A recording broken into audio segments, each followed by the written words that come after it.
Hi students, this is your science miss. In this session, we are going to discuss Unit 2 Water. நம்மளுக்கு எல்லாருக்குமே தெரியும் water வந்து எவ்வளோ இம்பார்ட்டண்ட்டான ஒரு பொருள் அப்படின்னு சொல்லிட்டு.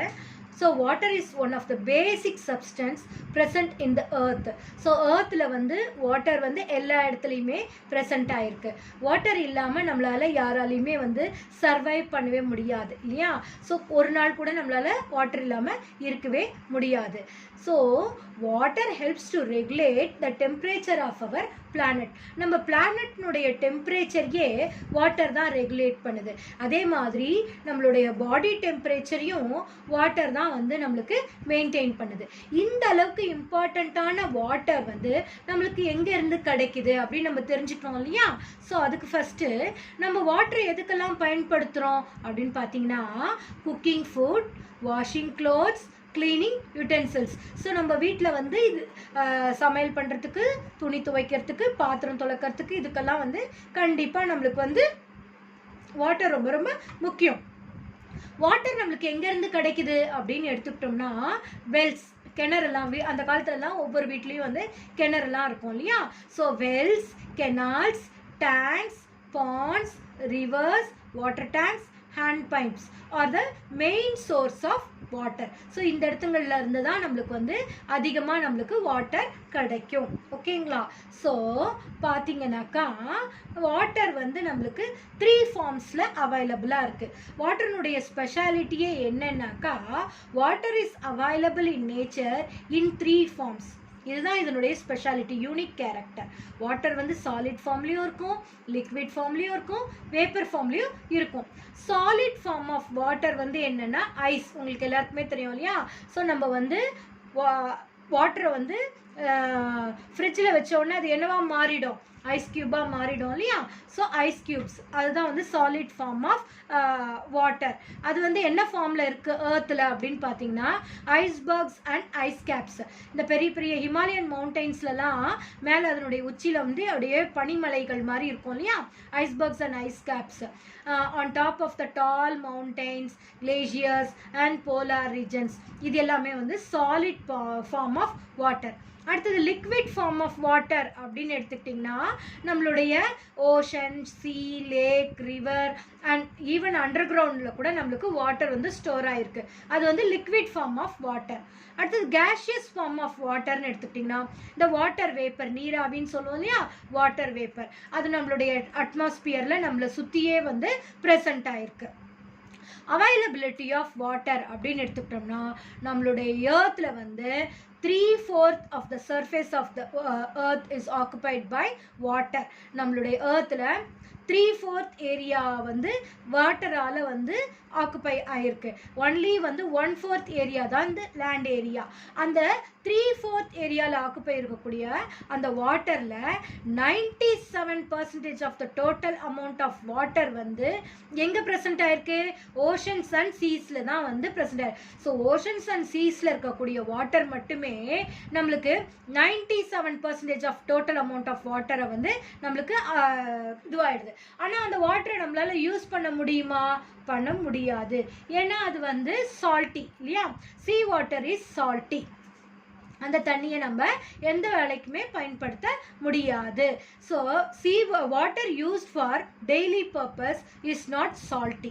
ஸோ சால்ட்டி இல்லாத நல்ல வாட்டர் தான் நம்ம வந்து டெய்லி பர்பஸ், நம்மளுக்கு குக்கிங்க்கு, வாஷிங்க்கு, கிளீனிங்க்கு, இது எல்லாத்துக்குமே வந்து சால்ட்லெஸ் வாட்டர் தான் நம்ம பயன்படுத்துவோம் இல்லையா?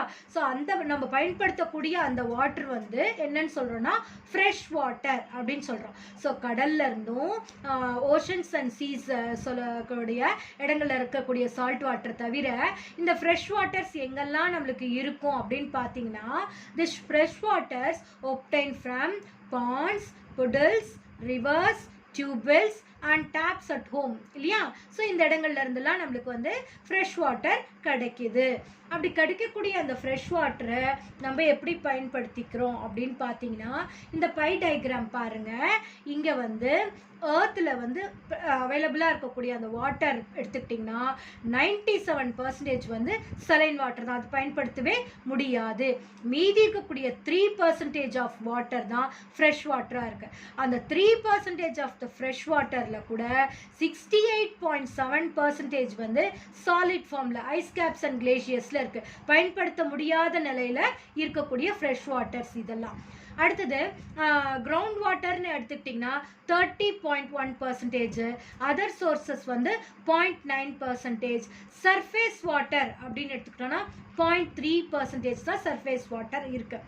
அந்த 0.3% கூட எந்தெந்த இடத்துல இருக்குது அப்படின்னு பார்த்தீங்கன்னா ரிவர்ஸ், லேக்ஸ், ஷ்ரம்ஸ் இந்த மாதிரி இடங்கள்ல தான் வந்து அந்த யூஸ் பண்ணக்கூடிய சர்ஃபேஸ் வாட்டர் வந்து ப்ரெசென்ட் ஆகிருக்கு. ஓகேங்களா. இந்த கேல்குலேஷன் உங்களுக்கு புரிஞ்சிருக்கும்னு நினைக்கிறேன்.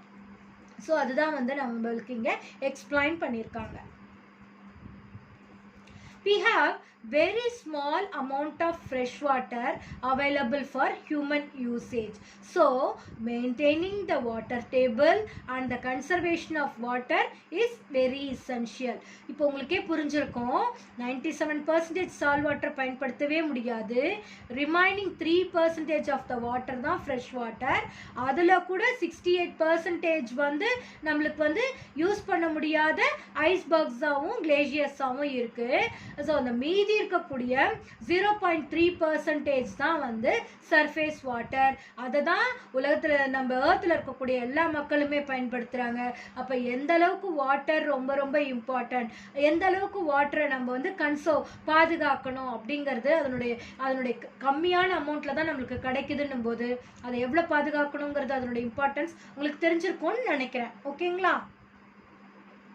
So water with large amount of dissolved salt is not potable or suitable for drinking. So கடல் தண்ணிலலாம் பார்த்தீங்கன்னா அதிகமான உப்பு இருக்கும், டிசால்வ்ட் சால்ட் நிறைய இருக்கும். அதை வந்து நம்மளால் குடிக்கவும் முடியாது, எதுக்கு பயன்படுத்தவுமே முடியாது.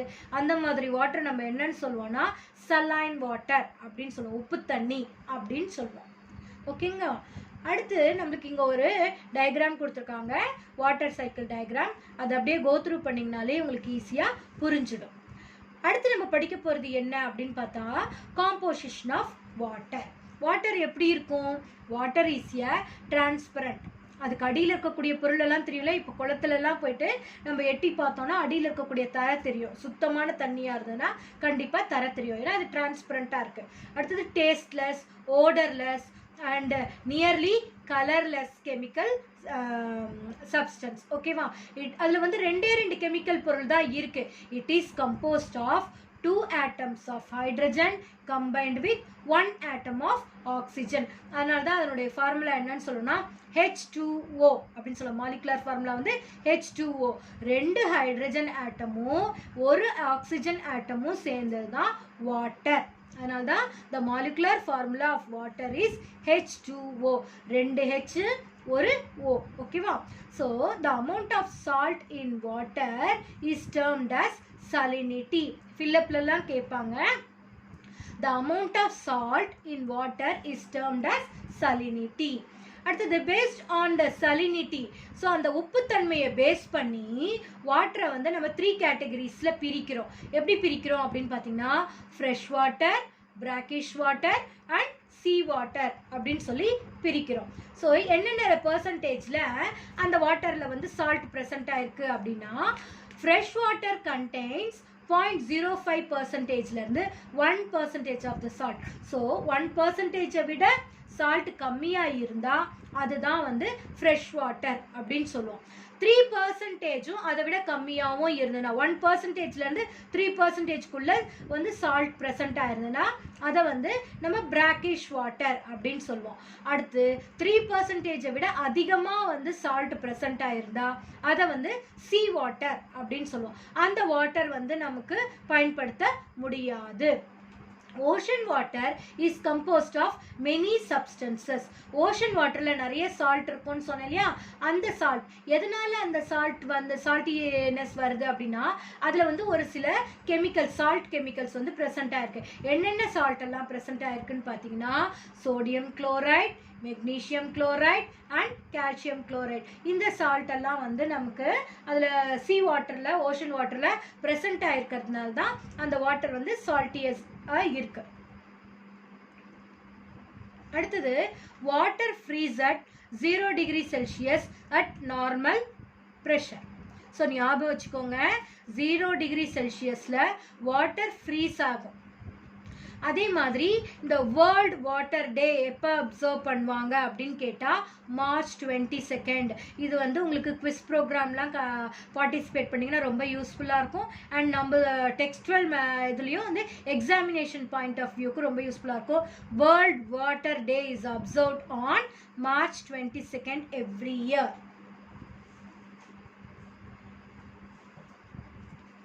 இங்கே உங்களுக்கு வாட்டர் சைக்கிளினுடைய டயக்ராம் கொடுத்துருக்காங்க, இதை நீங்கள் கோ த்ரூ பண்ணிக்கோங்க. இப்போ நம்ம வாட்டர் சைக்கிளை படிக்கலாம். Water on the earth evaporates into the atmosphere due to the heat and sun. So இந்த டயக்ராமில் பார்த்தீங்கன்னாக்கா இப்போ இங்கே இந்த ஓஷனில் இந்த லேண்ட் ஏரியாஸில் இருக்கக்கூடிய வாட்டர்லாம் வந்து எவாப்ரேட் ஆகி நம்மளுக்கு மேலே போகுது இல்லையா. ஸோ இந்த ஓஷன் எவாப்ரேஷன். ஸோ எவாப்ரேட் ஆகி மேலே போகிற அந்த வாட்டர் வந்து என்ன ஆகுது, அப்படியே இங்கே ஃப்ளோட் ஆகி அட்மாஸ்பியரில் இருக்கக்கூடிய சில்னஸ்னால க்ளவுட்ஸாக மாறுது. அந்த க்ளவுட்ஸ் அப்படியே ஃப்ளோட் ஆகி போயிட்டே இருக்கும்போது நிறைய மரங்கள் இருக்கிற இடத்துல வந்து நம்மளுக்கு சில் காற்று அதில் பட்ட உடனே அது வந்து கண்டென்ஸ் ஆகி அப்படியே நம்மளுக்கு மழையாக வந்து கீழே வருது. ஸோ அந்த ரெயின் வாட்டர் வந்து எல்லா இடத்தையும் அப்போ ஸோ அந்த ரெயின் வாட்டர் ஒன்ஸ் அகைன் என்ன ஆகுது, அங்கே இருக்கக்கூடிய மரம் செடி கொடிகளுக்கு பயன் ஆகுது, அந்த லேண்டில் வந்து கொட்டி அப்படியே ஃப்ளோ ஆகி ஒன்ஸ் அகைன் ரிவருக்கு, ஒன்ஸ் அகைன் ஓஷனுக்கு, எல்லா இடத்துக்கும் வந்துடுது. அங்கே இருக்க மரம் செடி கொடிகளுக்குலாம் போயிடுது. அண்ட் ஒரு some part of the water வந்து பூமிக்கு அடியில் அப்படியே உள்ளே போய் ப்ரொக்குலேட் ஆகி அண்டர் கிரவுண்ட் வாட்டராக மாறிடுது. இதுதான் வந்து நம்மளுக்கு வாட்டர் சைக்கிள்.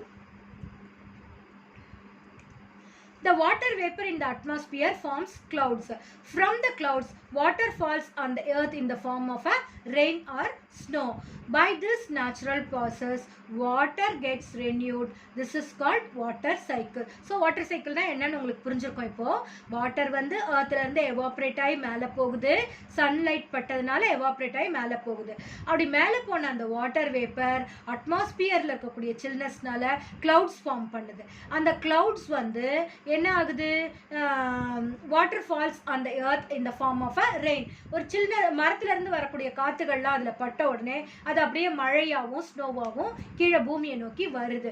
ஸோ இந்த மாதிரி ஒன்ஸ் அகைன் அது எவாப்ரேட் ஆகி மேலே போகும். இந்த மாதிரி இது சைக்கிள் வந்து ரவுண்ட் ஆகிட்டே இருக்கும். இந்த வாட்டர் சைக்கிளை தான் நம்ம என்னன்னு சொல்கிறோம்னா ரொம்ப யூஸ்ஃபுல் நமக்கு. இந்த வாட்டர் ரினியூ ஆகிட்டே இருக்கு இந்த cycle. Water cycle is a continuous process. இது வந்து தடையில்லாமல் நடந்துக்கிட்டே இருக்கக்கூடிய ப்ராசஸ். இதில் 3 முக்கியமான ஸ்டேஜஸ் இருக்குது. என்னென்னு பார்த்தீங்கன்னா evaporation, condensation and precipitation. Water சைக்கிளுக்கு அதர் நேம் என்ன அப்படின்னு கேட்டால் ஹைட்ராலஜிக்கல் சைக்கிள் அப்படின்னு சொல்லுவோம். Water cycle is otherwise called as hydrological cycle. Hydra அப்படின்னா வாட்டர், ஓகேவா? ஸோ இப்போ இதில் 3 ப்ராசஸ் நடக்குதுன்னு சொன்னேன் இல்லையா? என்னென்ன ப்ராசஸ் படித்தோம்? Evaporation, condensation and precipitation. Evaporation. Water from oceans, lakes, ponds and rivers evaporates due to the heat of the sun. So கடலில், ரிவர்ஸில், பாண்ட்ஸில் இருக்கக்கூடிய வாட்டர்லாம் வந்து சன்லைட் பட்டு வாட்டர் எவாப்ரேட் ஆகி மேல் நோக்கி அட்மாஸ்பியருக்கு போக ஆரம்பிச்சிடும். அதுதான் எவாப்ரேஷன் அப்படின்னு சொல்கிறோம். அடுத்தது condensation. Water vapour which enter into the atmosphere by evaporation moves upward with air gets cooled. அது என்ன ஆகும்? மேலே போனோடனே அந்த அட்மாஸ்பியரில் இருக்கிற கூல்னஸ்னால கூலாகி அது என்னவா மாறிடுது? டைனி ட்ராப்லெட்ஸாக மாறி அப்படியே க்ளவுட்ஸ் வந்து ஃபார்ம் பண்ணிடுது. அடுத்தது precipitation. ஸோ இந்த மில்லியன்ஸ் ஆஃப் டைனி ட்ராப்லெட்ஸ் வந்து ஒன்னோட ஒன்று இடிச்சிக்கும் போது அங்கே அந்த ட்ராப்லெட்ஸ் வந்து லார்ஜ் ட்ராப்லெட்ஸாக மாறி வெயிட் தாங்காமல் அப்படியே ரெயினாக வந்து நம்மளுக்கு கீழே பூமியை நோக்கி வருது. ஓகேங்களா? ஸோ இதுதான் நம்ம வாட்டர் சைக்கிள். டிரான்ஸ்பிரேஷன்னா என்னன்னு உங்களுக்கு தெரியுமா? ஒவ்வொரு பிளான்ட்டினுடைய லீஃப்லேயும் அந்த அப்சர்வ் பண்ணுற எக்ஸஸ் வாட்டர் வந்து அந்த லீஃப்லனுடைய பேக் சைடில் இருக்கக்கூடிய கண்ணுக்கு தெரியாத மைக்ரோஸ்கோபிக் ஒரு ஓப்பனிங் இருக்குது, ஸ்டொமேட்டா அப்படிங்கிற ஒரு ஓப்பனிங் இருக்குது. அது வழியாக அந்த எக்ஸஸ் வாட்டர் வந்து என்ன ஆகிடும்னா எவாப்ரேட் ஆகிடும். அந்த ப்ராசஸை தான் நம்ம என்னன்னு சொல்லுவோம்னா டிரான்ஸ்பிரேஷன் அப்படின்னு சொல்லுவோம். So transpiration is a process of loss of water from the aerial parts of a plant in vapour form. இதுதான் வந்து டிரான்ஸ்பிரேஷனுக்கான டெஃபினேஷன் கொடுத்துருக்காங்க. ஓகேவா? there is a continuous cycling of water and it exists in 3 forms of nature. water வந்து solid formலயும் இருக்கு, liquid formலயும் இருக்கு, gaseous formலயும் இருக்கு. அதுதான் வந்து வாட்டர்னுடைய ஸ்பெஷாலிட்டி. water வந்து evaporates from the lakes, rivers and oceans and forms the gaseous state. அங்க rain water forms the liquid state. அதுக்கப்புறம் snow and mountains and polar ice capsல இருக்கக்கூடியது solid form of the state. ஓகேவா? So 3 states occur in nature, keep the total amount of the water on the earth constant even when the whole world is using it. Whole world இந்த வாட்டரை பயன்படுத்திக்கிட்டே இருந்தாலும் வாட்டருடைய amount வந்து நம்மளுக்கு என்ன ஆகிட்டே இருக்கு? Recycle ஆகி நம்மளுக்கு அது வந்து கண்டினியூஸாக நம்மளுக்கு தேவையான வாட்டரை கொடுத்துக்கிட்டே இருக்கு. ஆனாலும் water conservation is very very important. அடுத்தது நம்ம பார்க்க போகிறது என்ன அப்படின்னு பார்த்தீங்கன்னாக்கா, இங்கே natural sources of fresh water. Fresh water வந்து நம்மளுக்கு எங்கேருந்துலாம் கிடைக்குது? 3 types of natural sources of fresh water. So first வந்து நம்மளுக்கு வந்து surface water. Water present on the surface of the earth such as rivers, lakes, ponds, streams or freshwater wetlands is called surface water. மேல் தளத்தில் இருக்கக்கூடிய தண்ணியை தான் நம்ம என்னன்னு சொல்லுவோம்னா ஃப்ரெஷ் வாட்டர் அப்படின்னு சொல்லுவோம். நம்மளுக்கு ஈஸியாக அவைலபிளாக இருக்கக்கூடிய வாட்டர் தான் சர்ஃபேஸ் வாட்டர். அடுத்தது டைப் ஆஃப் இது வந்து என்னன்னா ஃப்ரோசன் வாட்டர். இது வந்து water that is present in the frozen form as polar ice caps and glaciers are called frozen water. A large portion of water is frozen water தான் நம்மளுக்கு இருக்கக்கூடிய fresh வாட்டர்லேயே அதிகமான ஃப்ரெஷ் வாட்டர் வந்து frozen வாட்டராக தான் இருக்குது. So 68.7% of the fresh water வந்து ஃப்ரோசன் ஃபார்மில் இருக்குது. அடுத்து தேர்ட் ஃபார்ம் வந்து ground water. Ground water is the water present beneath earth surface in soil. பூமிக்கு அடியில் இருக்கக்கூடிய வாட்டர் தான் நம்ம என்னன்னு சொல்லுவோம்னா கிரவுண்ட் வாட்டர் அப்படின்னு சொல்லுவோம். இங்கே பார்த்தீங்கன்னாக்கா இந்த டயக்ராமில் உங்களுக்கு அழகாக அந்த கிரவுண்ட் வாட்டர் எப்படி நமக்கு கிடைக்குது, அதை நம்ம எப்படி பயன்படுத்திக்கிறோங்கிறது இந்த டயக்ராமில் அழகாக உங்களுக்கு போட்டிருக்காங்க. இதை பார்த்தீங்கனாலே உங்களுக்கு புரியும். Do you knowல பார்த்தீங்கன்னாக்கா the Himalayas contains ice caps, icebergs and glaciers. 10 of the Asia's largest rivers flow from the Himalayas.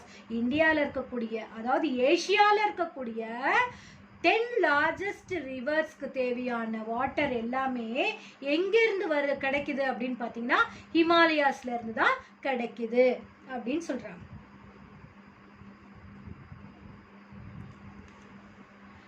More to know, water is measured in liters and milliliters. So இப்போ நம்ம கடையிலலாம் வந்து வாட்டர் கேன் வாங்குகிறோம் இல்லையா, litre கணக்காக 25 liters 30 liters அந்த மாதிரி வாங்குவோம் இல்லையா. ஸோ வாட்டரை வந்து மெஷர் பண்ணக்கூடிய அந்த யூனிட்டை வந்து என்னன்னு சொல்லணும்னா gallon. Gallon is also a measure of volume of liquid. ஒரு கேலானுக்கு எத்தனை லிட்டர் தெரியுமா? 3.785 லிட்டர்ஸ். ஞாபகம் வச்சுக்கோங்க, 1 கேலானுக்கு எவ்வளோ லிட்டர்னு கேட்டால் 3.785 லிட்டர்ஸ். ஓகேவா? அடுத்து நம்ம படிக்க போகிறது அக்வாட்டிக் அனிமல்ஸ் பற்றி. நம்ம சம்மர் சீசனில் வந்து தண்ணியெல்லாம் காஞ்சிடும். வின்டர் சீசனில் பார்த்தீங்கன்னாக்கா நம்மளுக்கு அந்த லேக்ஸ் அண்ட் பாண்ட்ஸில் வந்து இப்போ கோல்டு கண்ட்ரீஸில் பார்த்தீங்கன்னா நல்லா ஃப்ரீஸ் ஆகிடும், 0 டிகிரி -டிகிரிலலாம் போகும் இல்லையா. அந்த கண்ட்ரீஸில் இருக்கக்கூடிய பாண்ட்ஸ் அண்ட் லேக்ஸ்லாம் அப்படியே ஃபுல்லாக ஃப்ரீஸ் ஆகி ஐஸ் லேயர் வந்து ஃபார்ம் ஆகிடும் இல்லையா. ஸோ அந்த மாதிரி இடங்கள்ல இருக்கக்கூடிய வாட்டரில் இருக்கக்கூடிய அக்வாட்டிக் அனிமல்ஸ் எப்படி உயிரோடு இருக்கும் அப்படின்னு கேட்டால், அது உயிரோடு இருக்குமா இல்லை இறந்து போயிடுமா அப்படின்னு கேட்டால் கண்டிப்பாக அது உயிரோடு தான் இருக்கும். எப்படி அது உயிரோடு இருக்குது அப்படின்னா, water in the lakes and ponds in the cold countries will be frozen and a solid layer of ice is formed on the surface of the water. So அந்த வாட்டருடைய சர்ஃபேஸில் மட்டும்தான் அந்த solid layer of the ice வந்து form ஆகிருக்கும். So அந்த solid layer of the ice என்ன பண்ணுன்னா ஃபர்தராக சில்னஸ் வந்து உள்ளே போகாமல் தடுத்துரும். Still aquatic animals live under the ice, do not die. அது வந்து இறந்து போகாது. This is because the floating layer of ice, அந்த floating layer of ice என்ன பண்ணுதுன்னா அது வந்து ஒரு ப்ரொடெக்டிவ் கோட்டாக வந்து நம்மளுக்கு ஆக்ட் பண்ணி அந்த அனிமல்ஸ் வந்து இறந்து போகாமல் protect permit heat to escape from water. So as the water on the surface alone turns ice, it is the existence of aquatic animals. So அந்த தண்ணிக்குள்ளே இருக்கக்கூடிய அந்த அனிமல்ஸ் வந்து இறந்து போகாது, அந்த அக்வாட்டிக் அனிமல்ஸ் வந்து இறந்து போகாது. ஏன்னா அந்த மேலே இருக்கக்கூடிய லேயர் மட்டும்தான் நம்மளுக்கு ஒரு ஐஸ் லேயரை ஃபார்ம் பண்ணியிருக்கு. கீழே இருக்கக்கூடிய வாட்டர் வந்து வாட்டர் ஸ்டேட்லேயே தான் இருக்கும். அது ஃபர்தராக வந்து சாலிடாக மாறாது. அடுத்து நம்ம படிக்க போகிறது வந்து conservation of water. So water conservation அப்படின்னு எடுத்துக்கிட்டோம்னாக்கா நம்மளுக்கு டோட்டல் அவைலபிலிட்டி ஆஃப் வாட்டர் வந்து வெறும் அந்த 3% ஆஃப் த வாட்டர் தான். அது வந்து மாற்றமே இல்லை இல்லையா. ஸோ அப்படியே நம்ம டே டு டே லைஃப்பில் இன்க்ரீஸ் பண்ணிக்கிட்டே இருக்கோம் வாட்டருடைய யூசேஜ். அப்படி இன்க்ரீஸ் பண்ண நம்மளுக்கு என்ன ஆகுதுனாக்கா it will lead to the scarcity of water. நம்மளுக்கு வந்து பற்றாக்குறை, ஸ்கார்சிட்டி ஆஃப் வாட்டர்னா பற்றாக்குறைன்னு அர்த்தம். ஸோ அந்த வாட்டர் வந்து நம்மளுக்கு பத்த மாட்டேங்குது, தண்ணி வந்து கிடைக்க மாட்டேங்குது. சம்மர் சீசன்லலாம் வந்து ரொம்ப ட்ரை ஆகிட்டு மழையே இல்லாமல் நம்மளுக்கு என்ன ஆகிடுது, நம்ம குடத்தை எடுத்துக்கிட்டு ரோடாக சுற்ற வேண்டியதாக இருக்குது, லாரி தண்ணிக்காக வெயிட் பண்ண வேண்டியதாக இருக்கு இல்லையா. ஸோ அந்த மாதிரி அதுதான் வந்து ஸ்கார்சிட்டி ஆஃப் வாட்டர் அப்படின்னு சொல்கிறோம். இந்த ஸ்கார்சிட்டி ஆஃப் வாட்டருக்கு என்னென்ன காரணங்கள், what are the reasons for scarcity of water அப்படின்னு பார்த்தீங்கன்னாக்கா, the main reason for water scarcity are first வந்து பாப்புலேஷன் எக்ஸ்ப்ளோஷன், அதிகமான மக்கள் தொகை. அடுத்தது அன்ஈவன் டிஸ்ட்ரிபியூஷன் ஆஃப் ரெயின்ஃபால், சரியான மழை இல்லாததுனால. அடுத்தது decline of ground water table, under கிரவுண்டில் இருக்கக்கூடிய அந்த வாட்டர் டேபிள் வந்து ரொம்ப கம்மி ஆயிடுச்சு. ஏன்னா எல்லாருமே போர் வாட்டர் வந்து யூஸ் பண்ண ஆரம்பிச்சிட்டாங்க. ஸோ அண்டர் கிரவுண்டில் இருக்கக்கூடிய வாட்டர் டேபிள் ரொம்ப கம்மி ஆயிடுச்சு. அடுத்தது பொல்யூஷன் ஆஃப் வாட்டர், இருக்கிற கொஞ்ச நஞ்ச வாட்டரும் வந்து பொல்யூட் ஆயிடுச்சு. அடுத்தது இதெல்லாம் இல்லாமல் இன்னொரு முக்கியமான காரணம்னா இருக்கிற கொஞ்சம் வாட்டரை கூட நம்ம வந்து என்ன பண்ணுறோம், கேர்லெஸ்ஸாக பயன்படுத்துகிறோம். இதெல்லாம் தான் வந்து நம்மளுக்கு எதில் கொண்டு போய் முடிஞ்சிருச்சு, வாட்டர் ஸ்கார்சிட்டி, நீர் பற்றாக்குறை அப்படின்னு சொல்லக்கூடிய விஷயங்களை முடிஞ்சிது. So the main reasons for water scarcity அப்படின்னு பார்த்தீங்கன்னா population explosion, uneven distribution of rainfall, decline of ground water table, pollution, water pollution, careless use of water, இதெல்லாம் தான் அதுக்கு காரணம். இப்போ வாட்டரை வந்து எப்படி நம்ம கன்சர்வ் பண்ணணும் அப்படின்னு பார்த்தீங்கன்னா, the only method of preventing scarcity of water is conservation of water. Water conservation அப்படின்னு எடுத்துக்கிட்டோம்னா நம்மளுக்கு 2 மெத்தட்ஸ் இருக்குது. மெத்தட்ஸ் ஆஃப் வாட்டர் கன்சர்வேஷனில் நம்மளுக்கு 2 மெத்தட்ஸ் இருக்குது. ஃபர்ஸ்ட் வந்து water management. Water management consist of the following factors. என்னென்ன, bringing awareness about the bad effects of throwing waste into the water bodies. So இந்த தண்ணிலலாம் வந்து இந்த குளத்தில், ரிவர்ஸில், ஓஷன்ஸில், மற்ற இடங்கள்லாம் வந்து நம்ம வேஸ்ட் பொருட்களை தண்ணியில் வந்து எடுத்து போடக்கூடாது. அப்படி போடுறதுனால அந்த வாட்டர் வந்து நம்மளுக்கு யூஸபிள் வாட்டராக இல்லாமல் அது கெட்டு போயிடுது. அது அப்படிங்கிற அவேர்னஸை வந்து மக்களுக்கு நம்ம உருவாக்கணும். அதான் bringing awareness about the bad effects of throwing waste into the water bodies. அடுத்தது recycling of water by separating pollutant. அந்த மாதிரி பொல்யூட்டான அந்த வாட்டரை சுத்தப்படுத்தி ரீசைக்கிள் பண்ணி அதை பயன்படுத்துறதுக்கு பார்க்கணும். ஸோ இதுதான் வந்து வாட்டர் மேனேஜ்மெண்ட் அப்படின்னு சொல்லுவோம். தேர்ட் ஒன் வந்து minimising the use of chemical fertilisers in agriculture. அக்ரிகல்ச்சரல்ஸில் நம்ம வந்து என்ன செய்யணும், கெமிக்கல் ஃபர்டிலைசர் பயன்படுத்துறத கம்மி பண்ணிக்கணும். ஏன்னா கெமிக்கல் ஃபர்டிலைசர்ஸ் எவ்வளோக்கு எவ்வளோ பயன்படுத்துகிறோமோ அவ்வளோக்கு அவ்வளோ நம்மளுடைய வாட்டர் வந்து சீக்கிரமாக பொல்யூட் ஆகிடும். அடுத்தது வந்து டீஃபாரஸ்டேஷனை தடுக்கணும், காடுகளை அழிக்கிறத நம்ம தடுக்கணும். ஏன்னா காடுகளில் அழிஞ்சால் நம்மளுக்கு மழையே வராது. அடுத்து அக்ரிகல்ச்சரல்ஸில் இரிகேஷன், தண்ணி நீர்ப்பாசனம் அப்படின்னு சொல்லுவாங்க இல்லையா, அதிகமான தண்ணியை வந்து பயன்படுத்தி செடிகளுக்கு வந்து வேஸ்ட் பண்ணக்கூடாது. அதுக்கு பதிலாக new method of irrigation, drip irrigation, sprinkle irrigation, அந்த மாதிரி மெத்தட்ஸை நம்ம வந்து இரிகேஷனுக்கு ஃபாலோ பண்ணும்போது என்ன ஆகுது, கம்மியான வாட்டரில் அதிகமான ப்ராஃபிட் கிடைக்கும், வாட்டரையும் நம்ம வந்து கன்சர்வ் பண்ணலாம். ஸோ இந்த மாதிரி மெத்தட்ஸ்லாம் வந்து நம்ம வந்து வாட்டர் மேனேஜ்மெண்ட் பண்ணி வாட்டரை கன்சர்வ் பண்ணலாம். The second method of water conservation அப்படின்னு எடுத்துக்கிட்டிங்கன்னா ரெயின் வாட்டர் ஹார்வெஸ்டிங். நேரடியாக அந்த மழை தண்ணியை வந்து கலெக்ட் பண்ணி நம்ம வீடுகளில் வந்து அண்டர் கிரவுண்டில் ஸ்டோர் பண்ணி வைக்கிறது தான் வந்து என்னன்னு சொல்லுவோம்னா rain water harvesting. Direct collection and use of rain water is called rain water harvesting. There are two types of rainwater harvesting. Collecting water from where it falls. அப்படியே மழை கொட்டுற இடத்துல இருந்து டைரெக்டாக அதை கலெக்ட் பண்ணி நம்ம வீடுகளெல்லாம் பயன்படுத்திக்குவோம் இல்லையா. ஸோ அதுதான் வந்து collecting water from roof tops of the houses and the buildings. அதை அப்படியே பயன்படுத்துவாங்க, வீட்டில் பக்கெட்லலாம் பிடிச்சி வச்சு அந்த தண்ணியை வந்து பயன்படுத்திக்குவாங்க. அடுத்தது கலெக்டிங் ஃப்ளோயிங் ரெயின் வாட்டர். அதை வந்து ஒரு இது மாதிரி கட்டி வீட்டுக்கு பின்னாடி ஒரு டேங்க் மாதிரி கட்டி அந்த மழை தண்ணியை வந்து கலெக்ட் பண்ணி அந்த பைப் வழியாக அந்த டேங்க்குள்ளே விட்டுருவாங்க. ஸோ எப்போல்லாம் மழை பெய்யுதோ அப்போல்லாம் வந்து அந்த பைப் வழியாக அந்த தண்ணி வந்து அந்த டேங்க்குள்ளே வந்துடும், அதை நம்ம பயன்படுத்திக்கலாம். ஓகேங்களா? சரி, நம்ம சென்னை சிட்டியை பொறுத்த வரைக்கும் ஃபுல்லாக கூவம் பார்த்துருக்கீங்களா? அது உள்ள கிட்ட போகும்போதே நம்மளுக்கு வந்து அது ஒரே நாற்றம் அடிக்கும் இல்லையா. ஆனால் ஒரு காலத்தில் அது வந்து ஒரு பெஸ்ட்டு எஸ்டுரினா நல்ல தண்ணியும் கடல் தண்ணியும் சேர்ற இடம் தான் நம்மளுக்கு எஸ்டுரி அப்படின்னு சொல்லலாம். Estuaries are wetlands where water bodies meet the sea. So நல்ல தண்ணியும் கடல் தண்ணியும் சேர்ற இடம் தான் வந்து எஸ்டுரிஸ் அப்படின்னு சொல்லுவோம். It is a combination of fresh water from land meet the salty sea water. ஆனால் என்ன ஆயிடுச்சு, நம்ம ஊரினுடைய எல்லா சாக்கடை தண்ணியுடைய அவுட்லெட்டும் அதில் எடுத்துகிட்டு போய் கனெக்ட் பண்ணி அந்த ஃபுல் எஸ்டரியன் வாட்டரும் என்னவா மாறிடுச்சு, பொல்யூட்டட் வாட்டராக மாறிடுச்சு. ஓகேங்களா? அடுத்தது இம்பார்ட்டன்ஸ் ஆஃப் வாட்டர். நம்மளுக்கு வாட்டர்னுடைய இம்பார்ட்டன்ஸ் என்னென்ன, எந்தெந்த இடத்துல என்னென்ன இம்பார்ட்டன்ட். ஹியூமன் பாடி, நம்மளுக்கு தண்ணி இல்லாமல் இருக்கவே முடியாது இல்லையா.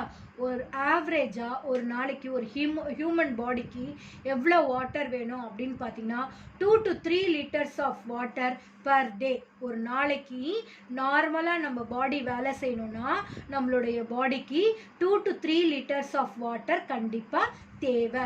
வாட்டர் இருந்தால் தான் நம்மளுடைய பாடியில் டைஜஷன் ஆஃப் த ஃபுட் நடக்கும், removal of the toxic waste வந்து நம்ம பாடி விட்டு வெளியில் போகும். இந்த ஃபங்க்ஷன்லாம் நடக்கணும்னா கண்டிப்பாக நம்மளுடைய பாடியில் 2 to 3 liters ஆஃப் வாட்டர் வேணும். அடுத்தது டொமஸ்டிக் பர்பஸ். டொமஸ்டிக் பர்பஸில் வந்து நம்ம ட்ரிங்கிங்க்கு apart from drinking people use water for many purposes. எதுக்கெல்லாம் பயன்படுத்துகிறோம்?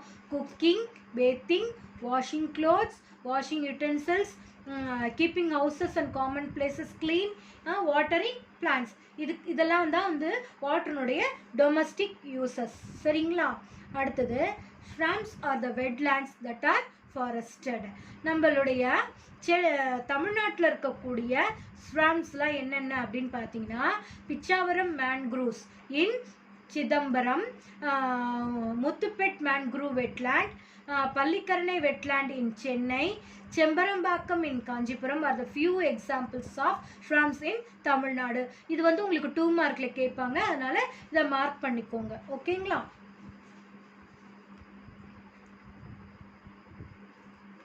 அடுத்து வேறு எங்கே வந்து வாட்டர் அதிகமாக பயன்படுத்துகிறோம் அப்படின்னு பார்த்தீங்கன்னா அக்ரிகல்ச்சர்.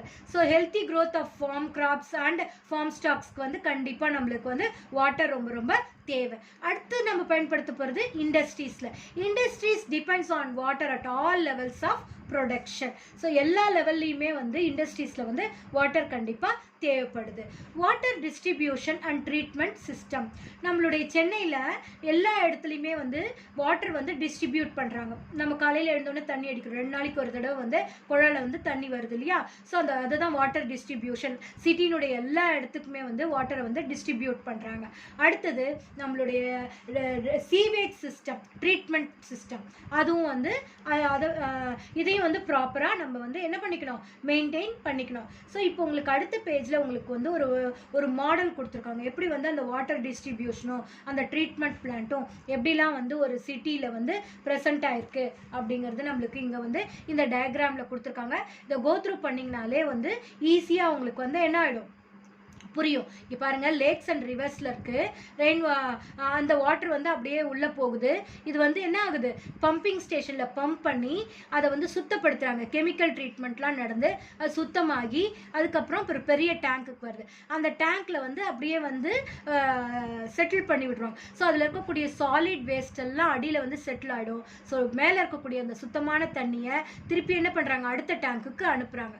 ஸோ ஃபஸ்ட்டு டேங்க்கில் கெமிக்கல் ட்ரீட்மெண்ட், குளோரின்லாம் ஆட் பண்ணுறாங்க. ரெண்டாவது டேங்க்கில் அதில் இருக்கக்கூடிய சாலிட் வேஸ்ட் எல்லாம் அடியில் போய் செட்டில் ஆகிடுது. அடுத்தது மூணாவது டேங்க்கில் போயிட்டு அது என்ன ஆகுதுன்னா 3 layers of filtration, coal, sand and gravel, இது வழியாலாம் அது இந்த ட்ராவல் பண்ணும்போது அதில் இருக்கக்கூடிய dissolved particles, undissolved solid waste எல்லாமே அந்த இடத்துல என்ன ஆகிடும், அப்படியே ஃபில்டர் ஆகி அதில் சுத்தமான தண்ணி மட்டும்தான் என்ன ஆகும், இங்கே கீழே வரும். கீழே கலெக்ட் ஆகி வந்தோடனே அந்த கிளியர் வாட்டர் வந்து டிஸ்இன்ஃபெக்ஷன் ஆட் பண்ணி, அதாவது குளோரின்லாம் ஆட் பண்ணி அதுக்கப்புறம் அது இன்னொரு தடவை பம்பிங் பண்ணி ஸ்டோரேஜ் டேங்க்குக்கு அனுப்புகிறாங்க. இந்த ஸ்டோரேஜ் டேங்க்ல இருந்து தான் சிட்டினுடைய எல்லா இடத்துக்கும் வந்து வாட்டர் வந்து டிஸ்ட்ரிபியூட் ஆகுது. இதுதான் வந்து water distribution and water treatment system. So students, go through the video once or twice for better understanding. Find the answers for the evaluation part. Thank you students.